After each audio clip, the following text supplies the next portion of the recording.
Friends, welcome to our channel మాట ముచ్చట. Big boss winner రైతు పిట్ట పల్లవి ప్రశాంత్ కు బిగ్ షాక్ తగిలిందని చెప్పాలి. ఇప్పటికే కేసు నమోదు చేసుకున్న పోలీసులు ప్రశాంత్ ను అరెస్ట్ చేశారు. సిద్దిపేట జిల్లా కొలుగూరులో పల్లవి ప్రశాంత్ ని పోలీసులు అదుపులోకి తీసుకున్నట్లుగా సమాచారం. ప్రశాంత్ ను అరెస్ట్ చేసిన పోలీసులు జూబ్లీహిల్స్ పోలీస్ స్టేషన్ కు తరలించారు. ఇక ప్రశాంత్ తో పాటు అతని సోదరుని కూడా వారు అదుపులోకి తీసుకున్నారు. రియాలిటీ షో ముగిసిన తర్వాత అన్నపూర్ణ స్టూడియో బయట ర్యాలీగా రావడంతో జూబ్లీహిల్స్ పోలీసులు ప్రశాంత్ తో పాటు ఆయన అభిమానులపై కేసు నమోదు చేశారు. ఇక స్టూడియో బయట జరిగిన ఘర్షణలో కంటెస్టెంట్స్ కార్లతో పాటు ఆర్టీసీ బస్సుల అద్దాలు కూడా ధ్వంసమయ్యాయి. ఈ గొడవలో ప్రశాంత్ తో సహా మొత్తం 5గురిపై కేసు నమోదైంది. అయితే ఈ కేసులో A1 గా పల్లవి ప్రశాంత్ ను చేర్చగా A2 గా అతని సోదరుడు మనోహర్, అలాగే A3 గా అతని స్నేహితుడు వినయ్ ను చేర్చారు.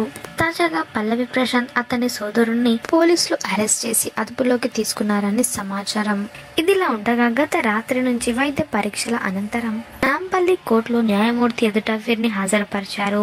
ఇక విచారణ జరిపిన కోర్టు ఇద్దరికి 14 రోజుల రిమాండ్ విధించింది. దీంతో ఇద్దరిని జూబ్లీహిల్స్ పోలీసులు చెంచల్గూడ జైలుకు పంపించారు. ఈ కేసులో మరో నిందితుడు వినోద్ పరారులో ఉన్నట్లుగా సమాచారం. మరోవైపు తమకు బెయిల్ మంజూరు చేయాలని నాంపల్లి కోర్టులో పల్లవి ప్రశాంత్ మహావీర్ పిటిషన్ దాఖలు చేశారు. బెయిల్ పిటిషన్ పై నాంపల్లి కోర్టులో గురువారం వాదనలు ముగిశాయి. ఇక శుక్రవారం న్యాయస్థానం తీర్పు వెల్లడించబోతుంది. మరి ఈ కేసు ఎంతవరకు దారితీస్తుందో చూడాలి. ఇలాంటి మరిన్ని లేటెస్ట్ అప్డేట్స్ కోసం మాట ముచ్చట ఛానల్ ని తప్పకుండా సబ్స్క్రైబ్ చేసుకోండి. అలాగే పక్కన కనిపించే బెల్ బటన్ ని క్లిక్ చేయడం మర్చిపోవద్దు. దాంతో వెంటనే మేము అప్డేట్ చేసే లేటెస్ట్ న్యూస్ ని మొదటగా మీరు తెలుసుకోవచ్చు. Thanks for watching this video.